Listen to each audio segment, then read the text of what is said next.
안녕하십니까. 좀 전에 소개받은 신한대학교 박소진이라고 합니다. 두 번 박수를 받네요, 제가.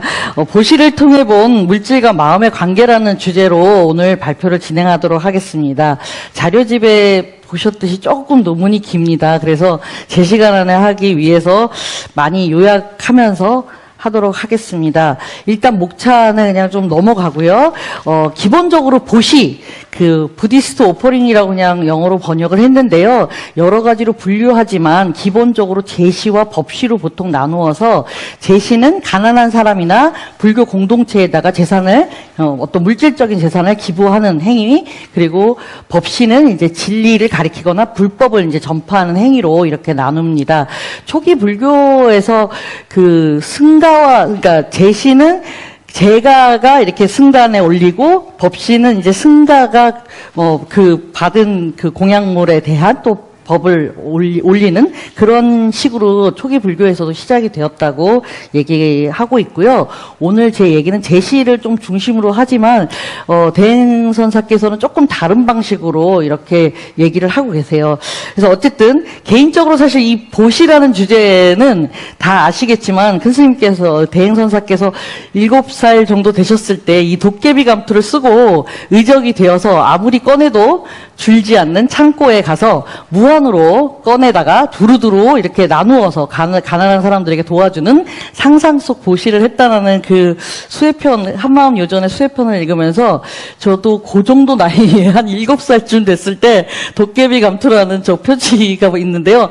그 신문수 씨가 그린 그 만화책을 엄청 열심히 재밌게 읽었던 기억이 있었습니다. 그래서 이런 어떤 보시라는 개념을 가지고 뭔가 해볼 수 있지 않을까라는 생각을 좀 해보았습니다.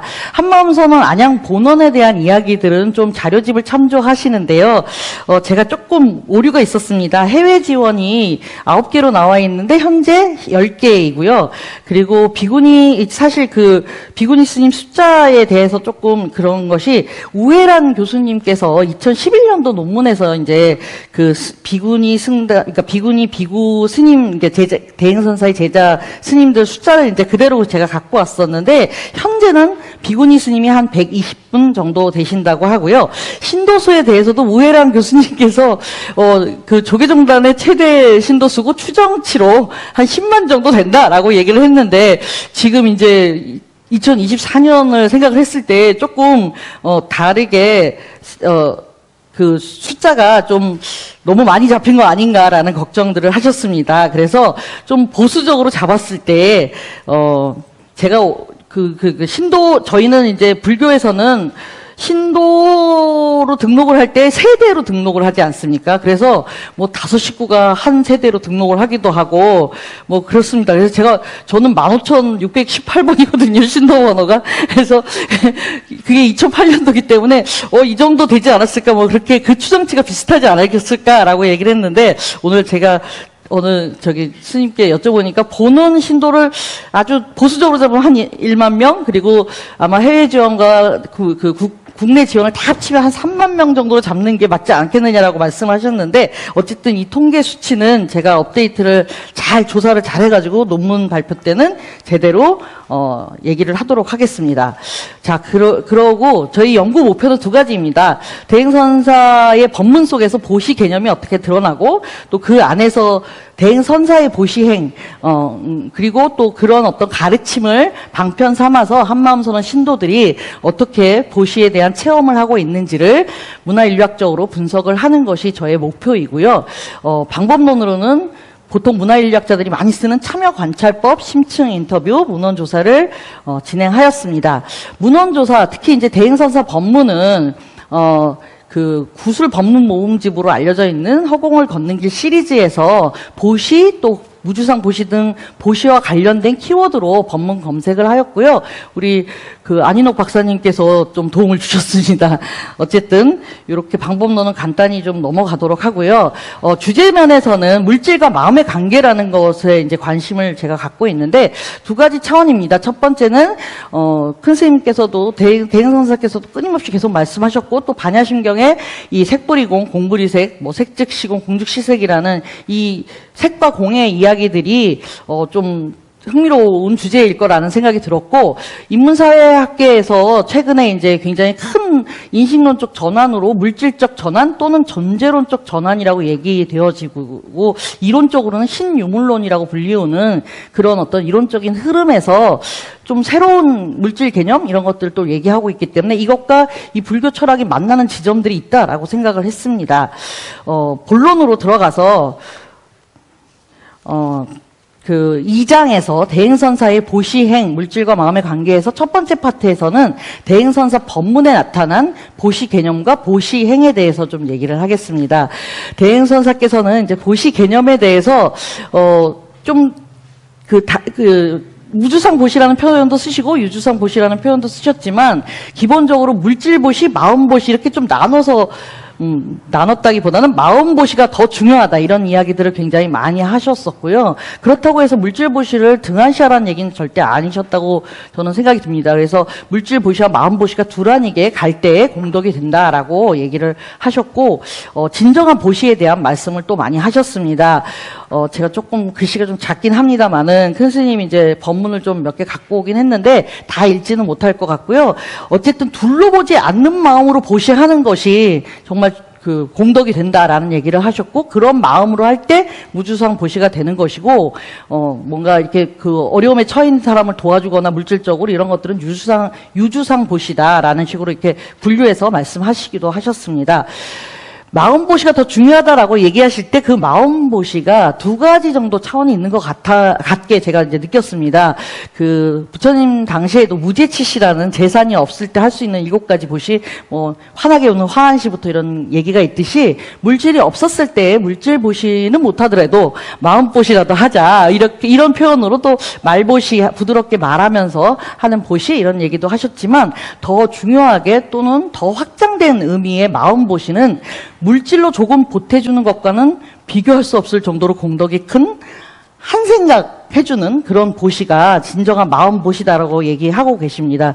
그래서 진정한 보시, 또 무주상 보시, 함이 없는 보시 이런 표현을 많이 쓰셨는데요. 함이 없는 보시는 내가 했다는 생각 없이 하는 거지만 그게 단지 아무 생각 없이 주거나 아니면은 뭐 그냥 몰래 알지 못하게 그렇게 갖다 주거나 이런 것만이 아니다라고 얘기하시면서 저도 준 사이 없이 받은 사이 없이 어떤 착이라든가 조건 없이 그러니까 무조건으로 지혜롭게 보시하는 것이라고 강조하고 계십니다. 더욱더 중요한 것은 자기와 상대가 둘이 아니기 때문에 무주상 보시는 사실 결국 자기가 자기한테 하는 보시다라는 말씀을 굉장히 강조하고 계십니다. 이러한 진정한 보시, 참 보시와 반대로 헛보시에 대한 얘기도 가끔 하셨는데요. 보시나 시주를 아까워하면서 뭔가 문제는 막 엄청난 문제를 갖고 와서 해결해 달라고 얘기하는 거는 마치 시장에 가서 물건을 사면서 돈을 제대로 주지 않는 그런 것과 같다. 그런 정성 없는, 그러니까 정성스럽지 못한 마음은 공덕이 되지 못한다라는 말씀을 하셨습니다. 여기에서도 마찬가지로 이제 자기가 자기를 위해서 하는 거다라고 이제 말씀하시고, 그냥 간단하게 뭔가를 주는 거는 한계가 있지만, 마음은 특히 진실한 마음의 무주상 보시는 한계도 없고 영원하기 때문에 많은 사람들에게 공덕이 된다라는 말씀을 하고 계십니다. 기억하시는 분들도 신도분들은 많이 계시겠는데 시장에 예전에 나가셨을 때 대행선사께서 어린애를 업고 이렇게 시들시들한 야채를 팔고 있는 사람들의 그 야채만 이렇게 깎지도 않고 사셨다는 그런 말씀을 하시면서 그 돈이 내 돈도 아니다라고 얘기하면서 깎기는 왜 깎냐라는 얘기를 하시면서 신도들에게 이렇게 말씀하십니다. 여러분들도 다 자기 돈이라고 생각하지만 그거 자기 돈 아닙니다. 그걸 꼭 알아야 한다라는 얘기를 했습니다. 사실 나도 없다고 하는데 내 거가 어디 있겠습니까? 그런 것들을 굉장히 강조하셨고요. 한 가지 더 이제 얘기하자면 거지의 옷 한 벌 시주라는 자세한 얘기는 시간 관계상 못하겠지만 두 도반 스님과 거지 부부의 예화를 통해 가지고 승가와 제자 또는 시주나 보시를 하는 사람과 받는 사람들의 그 마음이 두란이게 돌아가는 것들에 대한 이야기를 하시면서 스님들께 아주 힘들고 어렵게 짜낸 기름이라고 신도들이 가져오는 보시나 시주물을 생각해야 된다 이런 말씀을 또 하시기도 하셨습니다. 2장의 두 번째 파트는 물질적 존재론적 전환과 불교 또는 이제 대행선사의 그 사상의 어떤 조우에 대한 이야기인데요. 사실 신도분들이시나 또 스님들께서 이렇게 익숙하지 않은 이론적인 부분이긴 합니다만은 앞부분에서 간단하게 대행선사의 그 뜻으로 푼 반야심경에 나오는 물질과 마음이 다르지 않고 아까도 저희 외웠죠. 마음은 모든 물질적 현상과 다르지 않나니 모든 물질적 현상은 곧 한 마음으로 쫓아 있나니라. 그렇게 많이 외우지만 정말 물질과 마음이 다르지 않다라는 게 무엇일까? 그런 고민들 많이 하셨죠. 저도 많이 했습니다. 여기에서 흥미로운 거는 그 물질과 마음이 다르지 않다라고 얘기하시면서 한 마음을 따라서 모든 물질적 현상이 일어난다라고 굉장히 강조를 하고 있습니다. 아까 후토 교수님께서도 번역에 대한 이야기 좀 하셨었는데, 한문 반야심경의 색을 물질로 또 공을 마음으로 지금 이제 번역을 하고 계십니다. 그래서 그 앞구절, 보통 이제 조견 오온 개공도가 반야심경의 핵심 구절이라고 많이 얘기를 하는데, 거기에서의 공도 늘 이제 고정됨이 없이 놔두고 화하고 돌아가기 때문에 없는 것이다. 비어있는 것이 아니다. 그 공에 대한 인식을 좀 특별하게 번역을 하고 계신다고 저는 생각을 합니다. 기본적으로 이러한 이제 그 물질과 마음의 둘이 아닌 이 관계라는 것과, 요즘 좀 핫하게 이슈가 되고 있는 온톨로지컬 턴이라고 얘기하는 존재론적인 그런 어떤 전환과 연결점이 굉장히 있다라고 생각을 합니다. 그래서 그냥 간단하게 물질적 또는 존재론적 전환에 또는 신유물론이라고 불리우는 것의 특징을 세 가지로만 정리를 하자면, 첫 번째는 물질에 대한 강조입니다. 그래서 이거 어떻게 언뜻 보면은 우리는 무조건 마음 일체 유심조라고 얘기하는데 여기는 왜 물질을 강조하면 반대 아닌가라고 생각을 할 수 있으나, 여기서 말하는 물질은 이전의 유물론이라든가 근대적인 사상 또는 일반 대중이 생각하고 있는 이런 물건 내지는 고정불변한 어떤 실체로서의 물질보다는 그것과는 좀 다른 개념으로서 물질성에 대한 강조를 많이 합니다. 그래서 사람에게 뭔가 영향을 미치고 지구도 포함되는 겁니다. 지구도 자체적으로 우리 인간과 연관되면서 지구가 변화하고 있다라는 얘기들을 요즘 과학자들이 많이 하고 있지 않습니까? 두 번째로는 제가 넘기려고 그랬더니 그냥 넘겨주는데요. 두 번째로는 행위적 실제론이라 그래서 사실은 이제 무아 또는 공사상과 연결되어지는 부분인데요. 이 케란 바라드라는 학자는 굉장히 유명한 신유물론 학자이면서 사실은 양자 물리학자였는데 지금은 철학자, 신유물론 철학자로 불리우시는데, 이분이 이제 행위적 실제론을 얘기를 하면서 실제하는 거 사실은 없다. 독립적인 실체가 아니라 우리 자신도 인간도 그렇고 모든 것들이 독립된 실체가 아니라 관계 속에서만 존재할 뿐이다. 그러니까 현상만 있는 것이다. 그래서 현상이 독립된 사물이 어떤 존재의 기본 단위가 아니다라는 얘기를 하는데, 저는 여기서도 굉장히 불교와 상통하는 부분이 있다라고 생각을 합니다.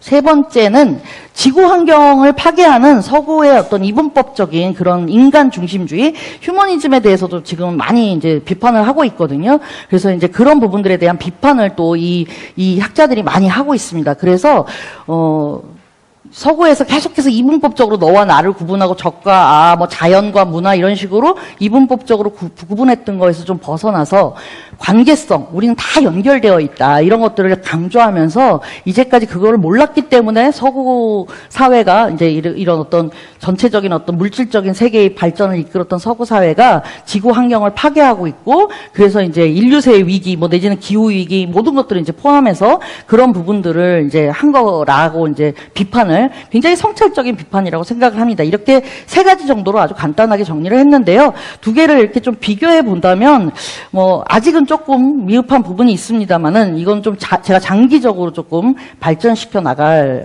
얘기라서 이렇게 좀 한번 비교를 해 봤습니다. 세 번째 장은 한마음성 신도들의 보시행에 대해서 제가 이제 심층 인터뷰도 하고 또 참여 관찰을 했는데요. 재미있는 아주 생생한 스토리 신행담들은 자료집에 많이 있으니까 좀 참조해 주시고요. 몇 분 사례를 아주 간략간략하게만 얘기하겠습니다. 다 가명을 썼고요. 덕선보살님께서는 처음에는 대부분이 그러십니다. 제가 보시의 체험에 대해서 얘기해 주세요. 나는 할 얘기가 없어. 공부를 많이 하신 분일수록 할 얘기가 없어. 이렇게 말씀을 하시는데, 이제 얘기를 이렇게 하면 정말 아주 생생한 얘기를 많이 해주셨습니다. 그래서 육바라밀에서 말하는 보시 첫 번째인데, 근데 사실은 큰 스님의 가르침대로 함이 없이 해야 되는데 처음에는 그게 안 된다, 막 아까워하는 마음도 일어나고, 근데 자꾸 실천을 하다 보면 이게 달라진다라는 얘기를 했고요. 두 번째로는 현옥보살님이 이렇게 표현하셨습니다. 처음에는 보시를 처음 할 때는 뭔가 나에게 이익되고 플러스 된다고 생각을 했는데, 한참 하다 보니까 통장도 비워지지만 통장뿐만이 아니라 내 욕심과 착도 다 비워지더라. 마이너스의 과정이지만 사실은 나의 욕심을 비우는 과정이더라 라는 얘기를 해주시기도 했고요. 해신보살님 같은 경우는 보시는 회양이다. 삶의 과정 자체가 다 회양이기 때문에 감사하니까 제철에 맛있는 과일 나오면 도반들하고도 나누고 싶고 스님들한테 올리고 싶고 이런 생각들을 그냥 나눌 뿐이고, 그런 것들 속에서 행복을 느낀다는 얘기를 하셨습니다. 솔직히 돈이 많아서 하는 게 아니다라는 얘기를 하면서 마음을 많이 내서 잘 생각해보면 적은 금액으로도 5분 남았죠? 네, 5분 안에 끝낼 수 있습니다. 네, 적은 금액으로도 여럿이 지혜롭게 잘 나눌 수 있고, 그것 자체가 자기한테는 굉장히 행복이 되고, 그것밖에 없는 것 같다. 보시를 한다라는 게 큰 의미가 아니라 생활을 계속 해양하듯이 그런 것 같다. 근데 사실 통장은 비워지지만 마음은 이제 좋다라는 얘기를 하셨고요. 또 한 보살님께서는 이렇게 표현하셨어요. 공짜는 없다. 공짜는 없다라는 거. 우리는 그거는 진짜 딱 절감하는 것 같아. 절실하게 공짜는 없다. 그러면서 남편의 수술 과정, 또 정성금을 어려운 경제 환경 속에서 올렸고, 또 어려워졌을 때 천도제를 하고 싶은데 돈이 없어서 막 고민을 하시다가 이렇게 올리면서 했던 체험담을 자료집에 잘 나와 있습니다만, 그 얘기를 하시면서 공짜는 없다라는 말씀은 사실은 물질과 마음이라는 게 그냥 마음보시로만 되는 게, 마음만 낸다고 되는 게 아닐 수 있다라는 얘기를 하신다라고 저는 생각이 듭니다. 어쨌든 수강보살님께서 마지막 이제 사례인데요. 아주 지극하게 자성에 맡겨놓으면 그 자리에서 다 돌아가, 이런 말씀을 하시더라고요. 이분은 굉장히 많이 보시 경험도 많으시고 그러는데, 뭔가 보시를 해야겠다라는 마음이 올라왔을 때는 먼저 그 마음을 딱 내려놓는다고 하십니다. 주인공 자리에 내려놓고 지극하게 며칠을 간을 하신대요. 그러면은 어떤 물건을 누구에게 언제 어떻게 보시를 할지가 그 자리에서 막 가르쳐준다고 얘기를 해요. 그래서 돈이 없어도 어느 순간 갑자기 돈이 생긴대요. 그런 이제 경험들 여러분들도 가끔 하셨죠. 네, 그렇게 지혜롭게 보시를 해야 된다라는 얘기를 하고 있고요. 또 어떤 분은 무의 세계를 돌아가게 하는 방편. 내가 보이지 않는 세계는 모르니까 어떻게 얽혀 돌아가는지 모르는데, 이렇게 보시를 함으로써 어떤 그런 업의 실타래를 풀 수 있는 그런 실마리가 되기도 한다라는 표현을 하시기도 했습니다. 한마음선언 신도들은 저를 포함해서 부족하고 쉽지는 않지만 선사의 가르침을 따라서 보시를 실천하고 체험하면서 함이 없는 보시, 그거를 하려고 이제 그리고 또 실천을 통해서 믿음이 커지고 마음이 넉넉해지는 그런 여유로운 경험을 한다라고 얘기를 하고 있습니다. 요약하자면 대행선사께서는 신도들이 조건 없이 둘 아닌 마음으로 무주상의 공심으로 물질 보시, 마음 보시를 하면은 자기가 자기를 위해서 하는 것이고 그만큼 또 다 돌아온다라고 말씀을 하셨어요. 하지만 돌려받을 마음을 가지고 또 내가 한다는 생각으로 보시를 한다면 공덕이 작다고 말씀하셨습니다. 한마음선언 신도들은 물질 세계만을 강조하는, 꼭 말은 아니지만 물질 세계를 강조하는 자본주의 세계에 살아가지만 돈이 되게 중요하죠. 돈 때문에 우리가 울고 웃고 하는데, 그래도 선사의 어떤 보시행과 또 보시의 실천 행을 보면서 물질과 마음이 다르지 않고 만물만생이 한마음의 평등 공법으로 함께 돌아가고 있다는 것을 조금씩 배워나가고 있다고 생각을 합니다. 마지막으로 보시의 실천은 개인들이 서로 단절되고 각박한 이런 현대 사회에서 자리 이타의 새로운 관계의 패러다임을 제시할 수 있을 것이라고 생각하고, 불교의 보시 또는 보시 행위라는 것 자체가 어떻게 보면 크게 증여론 같은 논의들도 많이 있는데, 주고받음에 서로 주고받는 어떤 윤리적인 논의에 기여하는 바가 클 것으로 기대합니다. 마지막으로 아까 얘기했던 그 신유물론과의 접점에 대해서는 앞으로도 제가 좀 더 많이 발전시켜 나갈 예정입니다. 이것으로 제 발표를 마치도록 하겠습니다. 감사합니다. 네. 박서진 교수님께서 문화기술적 관점에서 가장 많이 접할 수 있는 보시의 관점을 좀 얘기를 해주셨고, 뭐 신유물론적 관점에서도 연구할 가치가 있다고 말씀을 해주셨는데, 이 부분에 대해서 이제 정도 스님의 토론을 이제 듣도록 하겠고요. 정도 스님을 잠깐 소개해드리자면 2017년부터 동국대 이제 종합연구소장을 맡고 계시고요. 학술대회와 국제 명상 엑스포 등 이제 다양한 활동을 통해서 한국 불교와 명상의 보급에 크게 기여하고 계십니다. 그러면 정도 스님 모시고 논평을 듣도록 하겠습니다. 박수 부탁드립니다.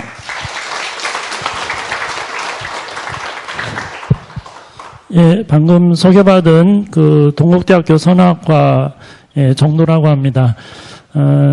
아주 중요한 주제이고 보시에 대한 이런 논문은 잘 찾아보기 어려운 아주 보시에 대해서 계속 이런 논문이 나오면 좋겠다 이런 생각을 하고 아주 이렇게 감명 깊게 잘 읽었습니다. 그러면 이제 그 글을 보고 읽으면서 진행을 하도록 하겠습니다. 313쪽입니다. 한마음과학원 학술대회에 논평자로 참석하게 되어서 감사한 마음입니다. 한마음선언은 아시다시피 대한불교 조계종에 있어서 많은 부분에 큰 역할로 자리매김하고 있고 대행스님 관련 박사학위 논문도 상당수 있고 소논문도 찾아보니까 한 수십여 편이 있더라고요. 그래서 많은 논문이 있습니다. 더불어 이번 박소진 교수님의 글을 통해서 보시에 대해서 보시에 관한 부분을 깊이 들여다보는 그런 귀한 시간이 되었습니다. 그럼 논평자의 역할을 다하기 위해 먼저 글 내용을 요약 정리하고 몇 가지 질문을 하는 것으로 하겠습니다. 먼저 들어가는 말에서는 이제 우바세계경을 근거로 해서 보시에 대한 사람을 근기로 이제 나누는 그런 장입니다. 그래서 상근기는 이제 구하기도 전에 베풀면서 공경하는 마음으로 주는 것이다. 중근기는 자기와 같이 보고 보시하는 것이고 하근기는 뛰어난 자를 두려워하여서 주는 것이다. 이렇게 이제 하셨습니다. 다음 페이지에 보면 그래서 한마음 선언을 설립하신 대행스님의 보시는 상근기에 해당된다 이렇게 밝히고 계시고요. 그리고 이제 물질과 마음의 관계에 주목해서 아까 말씀하신 대로 반야신경, 색불이공, 공불이색 이 부분을 이제 말씀하고 계시죠. 이제 이번에서는 이제 대행선사의 보시 그리고 물질과 마음의 관계 그래서 이제 본문에 나타난 보시 개념과 보시 행에 대해서 말씀하고 계시는데 보시에 대한 설법을 하시면서 물질 보시보다 마음 보시가 더 중요하다고 강조한 바 있다. 그래서 이제 그런 말씀하시고 또 아랫단에 보면 물질 보시보다도 마음 보시가 더 중요한데 그 핵심은 상대를 바로 내 모습으로 생각하고 그냥 앞도 뒤도 없이 보시할 수 있는 그 마음이 바로 마음 보시다 이렇게 이제 정리를 하셨고요. 그렇다고 해서 다음 페이지 보면 대행선사가 물질 보시를 하지 말라거나 마음 보시만을 하라고 가는 것은 결코 아니다. 선사는 늘 양면을 다 놓고 가는 중도의 수행을 강조해왔듯이 물질 보시, 마음 보시가 둘 아니게 같이 가야 공덕이 된다는 것을 강조하였다. 이렇게 정리를 하셨습니다. 그리고 이제 이번에 물질적, 존재론적 전환과 불교의 조우 내용이었는데요. 여기서 이제 반야신경을 근거로 해서 말씀하고 계시고, 3번에는 이제 한마음 선언의 신도들의 보시행에 대해서 사례를 인터뷰를 하시면서 이렇게 정리를 하셨습니다. 그래서 아주 읽기도 편했고 또 깊은 체험이 있는 것을 어떻게 실천하시는가 궁금하기도 했는데 그런 내용들 잘 볼 수가 있었습니다. 그래서 316쪽에 이와 같이 신도들은 보시의 실천을 지속적으로 하면서 물질에 대한 집착을 내려놓게 되고 마음이 더욱 너그러워지고 풍요로워졌다는 얘기를 공통적으로 이렇게 하는 그런 정리를 하셨습니다. 나오는 말을 읽으면서 마무리를 하도록 하겠습니다. 대행선사는 신도들이 조건 없이 둘 아닌 마음으로 무주상의 공심으로 물질보시와 마음보시를 하면 그것이 바로 자기가 자기를 위해 하는 것이고 그만큼 다 자신에게 돌아온다고 했습니다. 그렇게 이제 정리를 했고, 그 다음에 이제 317쪽에 대략 정리를 하면, 이제 요약 정리를 하셨는데, 그 내용을 그대로 제가 가져왔습니다. 불교의 육바라밀 중 첫 번째 보시 수행에 대해 다시 생각해보는 시간이 되었습니다. 불교 수행은 공덕을 쌓는 방법이 많이 있지만, 모든 수행에는 중도의 수행이 필요하다고 보여집니다. 대행스님도 마음 보시도 잘하고 물질 보시도 알맞게 잘하는 중도가 필요하다 강조하셨습니다.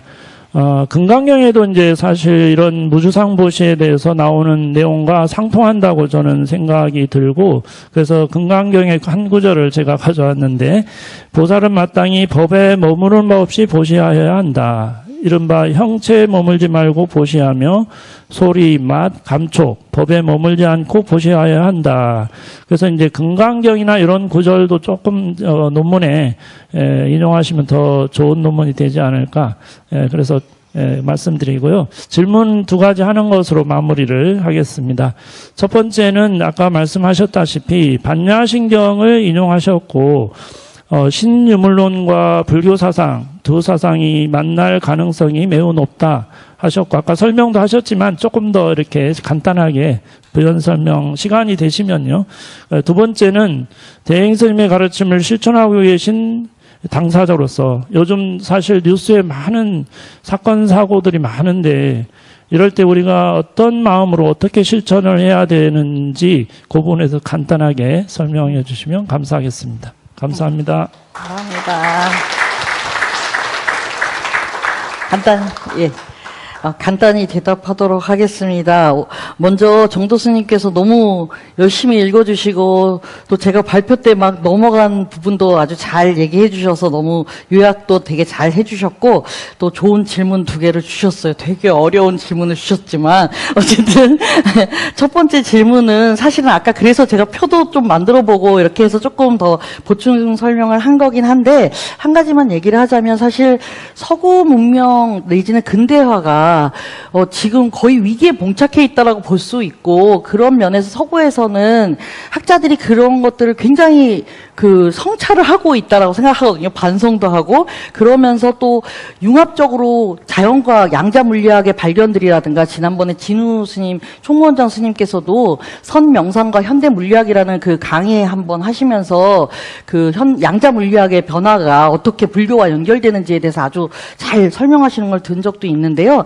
이런 식의 어떤 논의들이 굉장히 확장되어져 있는데, 어떤 면에서는 좀 안타깝게 한국이 참 근대화가 엄청 압축적으로 빨리 된 나라고, 어떤 면에서는 서구보다 더 근대화의 그 기치를 계속 아직도 따르고 있다라는 그런 이야기들을 학자들이 많이 하고 있어요. 그래서 학계에서도 사실 어떤 면에서 보면 이게 서로 새로운 어떤 서구 또 다른 새로운 유행 이론으로 이제 막 공부를 하고 있는데, 저는 사실 그때는 처음엔 별로 관심이 없었으나 그 얘기들이 점점 불교가 가까워지고 있는 거예요. 그래서 사실 불교가 여기에 조응하더라 이런 얘기를 하고 싶었던 게 아니고요. 이제 불교적인 어떤 이 진리가 다 저쪽에서 오히려 거꾸로 들어오고 있구나. 저쪽에서 이미 그런 어떤 서구 데카르트부터 시작됐던 이분법을, 그것의 어떤 모순들을 깨달으면서, 불이법과 통하는 그런 방식으로 가고 있구나라고 생각이 들었습니다. 그리고 거기까지만 얘기를 하고 또 다음에 더 발전시키겠습니다. 두 번째는 사실 진짜 어려운 질문이지만, 제가 80년대 대학을 다녔는데, 그때 아마 이런 질문을 받았다면, 뭔가 막 조직적으로 뭘 해서 아니면 제도나 구조, 이런 걸 바꿔야 된다라고 생각을 했을 것 같습니다. 지금 요즘에 사건, 사고, 국내외적으로 또 전쟁, 지구적으로 또 기후위기, 이런 여러 가지 문제들을 보면서 그런 생각을 했을 것 같은데요. 큰 스님 법을 만나면서, 배운 것 중에 하나가 아마 나로부터 시작하는 것 같아요. 제가 그냥 우주이기도 하고 지구이기도 하다라는 그 마음을 배우면서, 사실은 제가 저를 발견해 나가고 이렇게 바뀌어 나가는 것 자체가 어떻게 보면 호국불교일 수도 있고 또 지구의 어떤 위기를 같이 해나갈 수도 있지 않을까라는 생각을 감히 하지만 부족하게 그냥 계속 열심히 실천하도록 노력하겠습니다. 감사합니다.